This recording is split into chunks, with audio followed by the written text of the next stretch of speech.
Hi, today I'm going to teach you how to make a math table in a Word document. So right now you're going to go down to this little button right here that has a W, click on it, and it should open a blank Word document. And you're going to click this button right here and it will center your cursor in the middle. Up here you can change the font size of your type, so let's try 28. Let's type in math tables. You're going to come up here to insert, go to table. We're going to do a 2 by 5 table.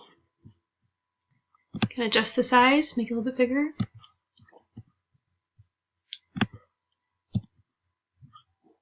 And in this first box, you're going to type 1 by 1 equals, in this box you type 1.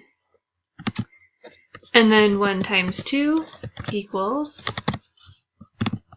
2. 1 times 3 equals 3. And you can keep going. You can add as many tables as you want, as many columns, and this should help you learn your math facts.